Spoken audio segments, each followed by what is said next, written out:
Good morning, everybody. This is Kishore from ABM College of Science, Kovur. The subject is Commercial Geography for third become vocational and general students. My dear students, I hope all of you regularly watch classes in YouTube. Our YouTube channel is APN and PRL College of Science online classes code. Watch these videos in your WhatsApp group. Download the materials from your WhatsApp groups and you must maintain the notes in your notebooks. You thoroughly prepare for exams. This notes is helpful to face your exams easily. Now the topic is classification of soils. In this topic, we discuss what are the types of soils. ఇక్కడ మనం నేలల్లో రకాల గురించి మనం మాట్లాడుకుంటామండి. దీంట్లో తెలుసుకోవటం a number of items have been made to classify dye soils of India during the last century. The first scientific classification of Indian soils was made by Walekar in 1893 and Leather in 1898. According to them, the Indian soils may be classified into four categories, namely alluvial soil, rigor soil, red soil, lateritic soil.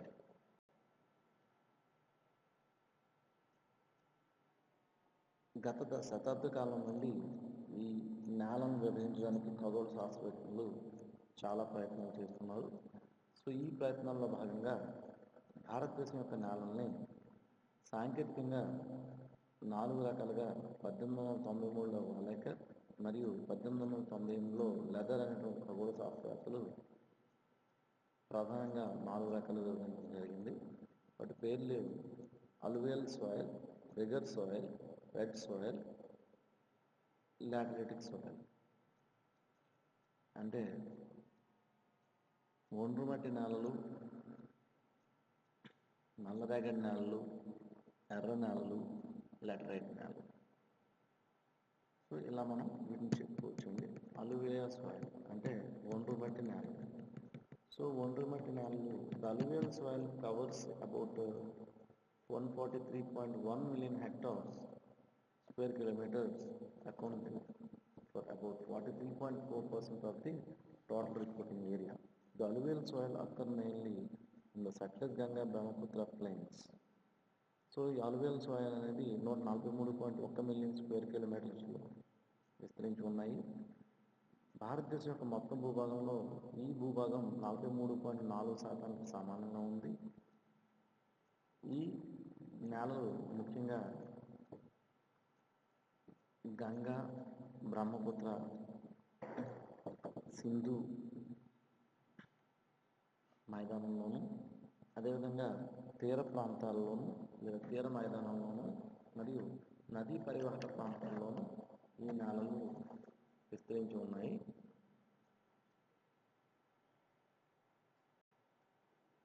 ఈ నేలలు ఏ విధంగా ఏర్పడతాయి అంటే నదులు ఒక చోట నుండి ఒక చోటకి ప్రవహిస్తూ తమతో వచ్చినటువంటి మట్టి ఏదైతే ఉంటుందో ఆ మట్టిని తీసుకురావడం వల్ల ఈ నేలలు ఏర్పడతాయి. ఈ నేలలు చాలా సారవంతంగా ఉంటాయి. ఈ నేలలు ఈ క్రింది రకాలుగా ఉంటాయండి. మనం ఈ పిక్చర్లో చూడవచ్చు. ఈ విధంగా ఉంటాయి అన్నమాట ఈ నేలలు. ఈ నేల కింద ఉన్న మృత్తికలు, ప్రధాన మృత్తికలు లేకపోతే మాతృక మృత్తికలు ఏ విధంగా ఉంటాయి, పేరెంట్ మెటీరియల్ బట్టి ఈ పైన ఉన్నటువంటి రంగులు, వర్ణాలు అనేవి వస్తూ ఉంటాయి. Next one red soils. Red soils occupy the second largest area for about 61 million hectares or 18.5% of the total reporting area.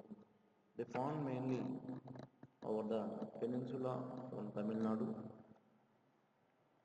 in the south to Bundelkhand in the north and Rajmahal in the east to Kathiawar and Kutch in the west. So ఈ red soils అనేవి 61 million hectares యొక్క భూమిలో విస్తరించి ఉన్నాయి. ఈ భూమి భారతదేశం యొక్క మొత్తం భూభాగంలో 18.5% సమానం. ఇవి ప్రధానంగా నదీ పరివాహక ప్రాంతాల్లో ఉంటాయి. తమిళనాడు యొక్క దక్షిణ భాగంలోను, తర్వాత బుందేల్ఖండ్ యొక్క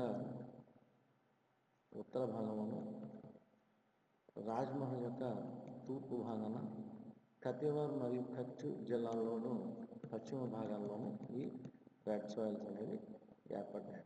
వాటిని మనం ఈ పిక్చర్లో చూడవచ్చు. ఇవి తక్కువ వర్షపాతం కలిగినటువంటి ప్రదేశాల్లో స్ఫటికాకారంగా ఉన్నటువంటి మట్టి రేణులు ఏవైతే ఉంటాయో అవి శైథిల్యం చెందడం వల్ల ఈ ఎర్ర నేలలు అనేవి ఏర్పడతాయి. Black cotton soils or regur soils, నల్లరేగడి నేలలు. Black soils also known as rigor and international as tropical carnosians are the third largest soil group in India. It sprawl over about 50 million hectares, accounting for 15% of the total reporting area of the country.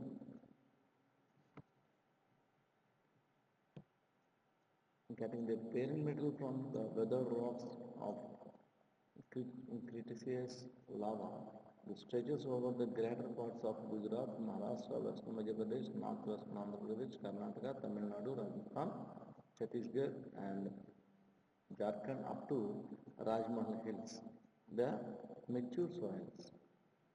So, ఈ black soil నల్లరేగడి నేలలు అనేవి మనకి రెండు అర్ధగోళాల మధ్య ఉన్నటువంటి అక్షాంశాల్లో ఈ నేలలు ఉన్నాయండి. భారతదేశంలో నేలలు 3వ స్థానంలో ఉన్నాయి విస్తీర్ణం ప్రకారం. ఇవి 50 మిలియన్ హెక్టార్లో విస్తరించి ఉన్నాయి. భారతదేశం యొక్క మొత్తం భూభాగంతో పోలిస్తే ఇవి 15% సమానంగా ఉంటాయి. ఈ నేలలు మనకి అగ్నిపర్వతాల నుండి వచ్చినటువంటి లావా ఏదైతే ఉంటుందో ఆ లావా భూమి మీదకి వచ్చి చల్లబడడం వల్ల ఈ నేలలు ఏర్పడ్డాయి. ఇవి చాలా సారవంతమైన నేలలు. ఈ నేలలు మనకు ముఖ్యంగా గుజరాత్, మహారాష్ట్ర, మధ్యప్రదేశ్ యొక్క పశ్చిమ ప్రాంతాల్లోనూ, ఆంధ్రప్రదేశ్లో నార్త్ అండ్ వెస్ట్ ఉత్తర పశ్చిమ భూభాగాల్లోనూ, కర్ణాటక, తమిళనాడు, రాజస్థాన్, ఛత్తీస్గఢ్ మరియు జార్ఖండ్ రాష్ట్రాల్లోనూ అనుకుని అప్ టు రాజ్మహల్ కొండల వరకు ఈ నేలలు వ్యాపించి ఉన్నాయి. ద మెచ్యూర్ సాయిల్, ఈ నేలలు అనేవి సంపూర్ణటువంటి నేలని మనం చెప్పుకోవచ్చు అన్నమాట. ఎందుకంటే దీంట్లో పంట ఉత్పత్తి బాగా అవుతుంది. నెక్స్ట్ వన్ డెసర్ట్ సాయిల్స్, అంటే ఎడారి నేలలు లేదా ఎడారి ఇసుక నేలలు. Sprawling over about 15 million hectares, the desert soils accounting for over 4.42% of the total reporting area of the country. These soils are developed under arid and semi-arid conditions and deposited mainly by wind action. They are found mainly in Rajasthan, west of the Aravallis, northern Gujarat, Saurashtra, Kutch, western parts of Haryana, and the southwestern parts of Punjab. ఎడారి లేదా ఎడారి నేలలు అంటే మనకి దాంట్లో ఎడారిలో ఏముంటుందండి, ఇసుక ఉంటుంది. ఇసుక నేలని కూడా మనం దీన్ని జనరల్గా చెప్పుకుంటూ ఉంటాం. ఇవి భారతదేశంలో 15 మిలియన్ హెక్టార్లలో ఈ నేలలు వ్యాపించి ఉన్నాయి. ఇవి మొత్తం భారతదేశ భూభాగంలో 4.42% యొక్క నేలకు సమానం. ఇవి శుష్క ప్రాంతాల్లో కానీ లేదా తక్కువ వర్షపాతం గల ప్రాంతాల్లో ఉన్నటువంటి పర్యావరణ మార్పుల వల్ల ఈ నేలలు ఏర్పడతాయి. ఇవి ముఖ్యంగా ఎక్కడ ఉన్నాయంటే ప్రధానంగా రాజస్థాన్, వెస్ట్ ఆఫ్ ఆరావళీస్, ఆరావళి పర్వతాల యొక్క పశ్చిమ భూభాగంలోను, నార్తర్న్ గుజరాత్, ఉత్తర గుజరాత్లోను, సౌరాష్ట్రలోను, కచ్, జిల్లాల్లోను, వెస్టర్న్ పార్ట్స్ ఆఫ్ హర్యానా యొక్క పశ్చిమ ప్రాంతాల్లోను, and the south western parts of Punjab యొక్క దక్షిణ పశ్చిమ భూభాగంలోను ఈ మనకి ఎడారి నేలలు కనిపిస్తాయి. చూడండి, మనకి ఎడారి నేలలు ఇలా ఈ విధంగా ఉంటాయండి. Okay, next laterite soils. These soils were studied first by the British geographer F. Buchanan in 1905. Their name has been derived from the Latin word later, which means quick. These soils, when wet or as soft as butter, become quite hard and cloudy on drying. These are the typical soils of the monsoon climate, which is characterized by seasonal rainfall. So laterite soil మనం జేగురు నేలని చెప్తాం తెలుగులో. So ఈ నేలని మొట్టమొదటిసారి 1905లో F బుకానన్ అనే British ఖగోళ శాస్త్రవేత్త కనిపెట్టడం జరిగింది. ఈ నేలకి పేరు లాటిన్ పైన లాటర్ నుండి వచ్చిందండి. సో లాటర్ అంటే ఇటుక అని అర్థం. సో ఈ నేలలు తడిచినప్పుడు మనకి తడిగా ఉన్నప్పుడు లేకపోతే తడిచినప్పుడు ఎలా ఉంటాయంటే మనకు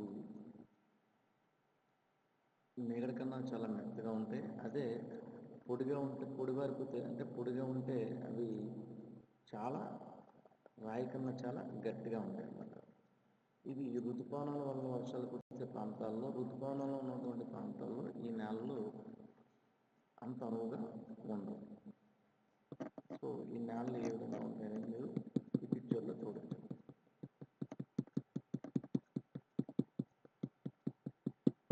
ఈ లాటరైట్ నేలలు అనేవి ఈ విధంగా ఉంటాయి.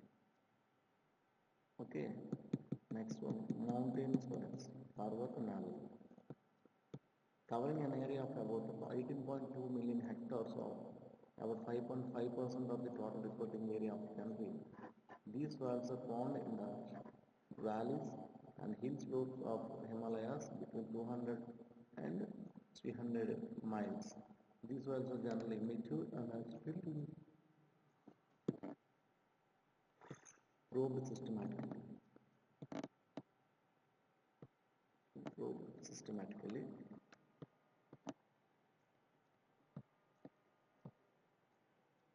మనకి ఈ నేలలు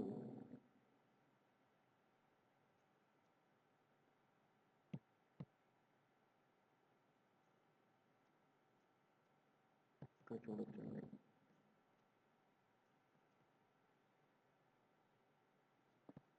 like here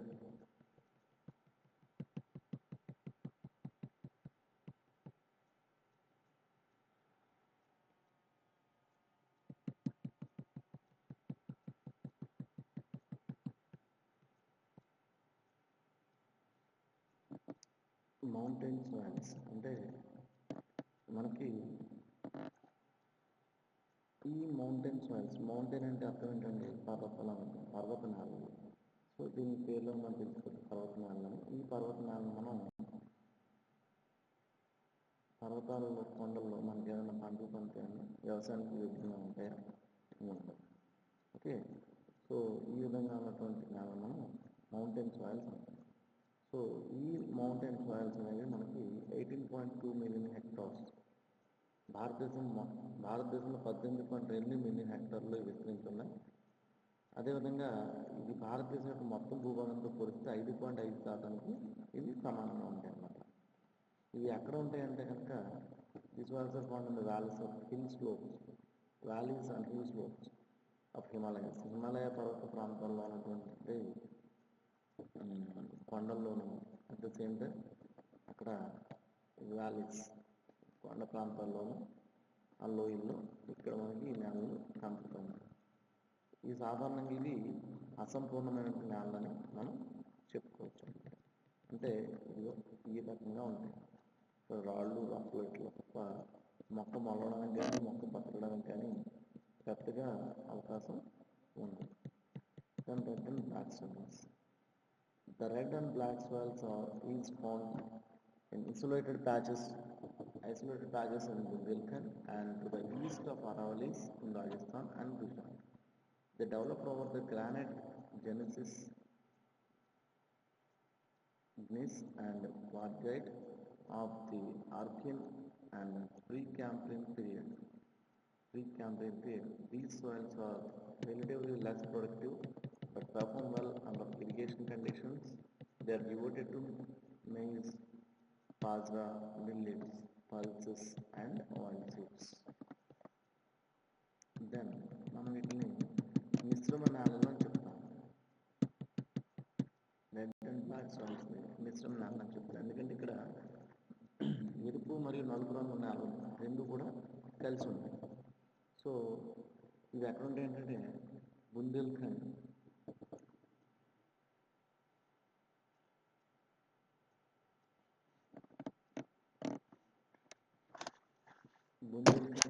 జిల్లాలోను and east Aravalli in Rajasthan ఉన్నటువంటి ఆరావళి పర్వతాల యొక్క తూర్పు ప్రాంతంలోను మరియు గుజరాత్లోను ఈ రకమైనటువంటి నేలలు మనకి కనిపిస్తాయండి. ఓకే, సో ఈ నేలలు ఏ విధంగా ఏర్పడతాయంటే కనుక వాటి కింద ఉన్నటువంటి ఖనిజాలు ఏవైతే ఉంటాయో అంటే గ్రానైట్ కానీ జెనస్ క్వార్ట్జైట్ వంటి ఖనిజాలు ఈ నేలలో ఎక్కువగా ఉంటాయి. వీటి వల్ల ఇవి కింద పొరలో ఉండడం వల్ల పై పొరలో ఈ రకమైనటువంటి నేలలు ఎక్కువగా ఏర్పడతాయి. అయితే ఇవి తక్కువగా ఉత్పాదకతను కలిగి ఉంటాయి. కాకపోతే వీటి నీటి హంగులు లేకపోతే నీటి వసతులు మనం కల్పించినట్లయితే ఇవి చాలా బాగా ఉత్పాదకతను పంటను ఉత్పత్తి చేయగలరు. సో ఇటువంటి నేలల్లో ఏ రకమైన పంటలు పండుతాయంటే కనుక maize, bajra, millet, pulses and oil seeds అంటే చిరుధాన్యాలు కానీ మొక్కజొన్నలు కానీ సజ్జలు, పప్పులు, రాగులు, నూనె గింజలు మొదలైన పంటలు ఈ ప్రాంతాల్లో చాలా బాగా పండుతుంది. ఓకే, ఈ విధంగా మనం ఈ సాయిల్స్ని డివైడ్ చేసుకోవచ్చండి. So thank you.